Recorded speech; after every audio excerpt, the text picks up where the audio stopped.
Hey, how are you, my beloved? I know it's been a hot minute, and I wanted to come on tonight. I actually hadn't planned on coming on tonight, um, but I want to share with you what's happening. As most of you know, I was on vacation with my husband last week, and it was utterly amazing. Um, I had planned on going live from our destination. However, was promptly told by my guides to not do that, to just be present. So I honored the fact that I got to spend time with my husband. Today was my first day back to work in about 12 days, and it was amazing. And I came home, sent my husband to work, and sat down to zone out on some TV because blah, blah, blah, whatever, insert whatever reason there. And I found Mary Magdalene on Netflix. And as most of you know, or some of you know, I received Israel is my home of my heart, and pretty much anything to do with Christ's story and Israel I am tuned into. So as I'm watching Mary Magdalene tonight, I'm starting to get messages.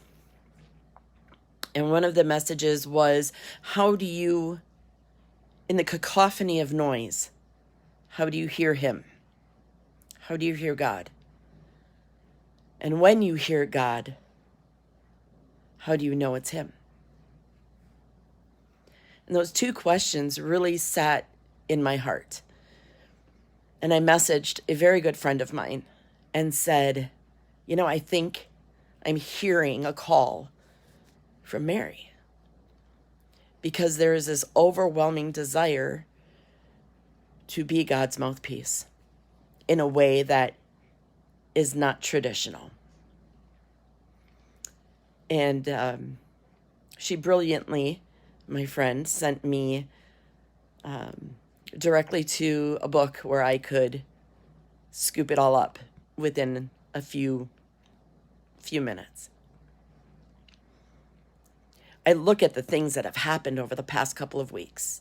So I've signed up to go through QHHT training, which is quantum healing hypnosis technique, because I love being able to regress people through past lives, because I believe there's a fundamental healing in identifying and seeing your past life through the lens of separateness. That was in the book. Mary Magdalene went against everything that a woman was supposed to do at the time of Christ. She went against her father and her brothers. She was deemed a whore by the Vatican, who has since been corrected, that she actually is the apostle of the apostles.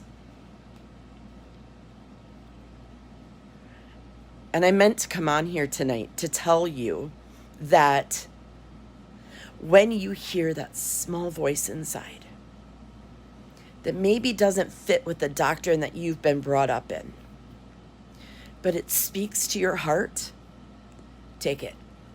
Take what fits. Because when you accept that abundance, you become authentic. You become who you are meant to be on this earth, no matter how small that voice is. So I wanted to remind you tonight that you can be the light, because you can be the light for other people. And I have been told that by so many people, that I'm a light for others. And that's kind of scary, when somebody says that. But I'm not scared of that anymore. Because when God and Mary Magdalene and the people that you know and love and trust are telling you the same thing,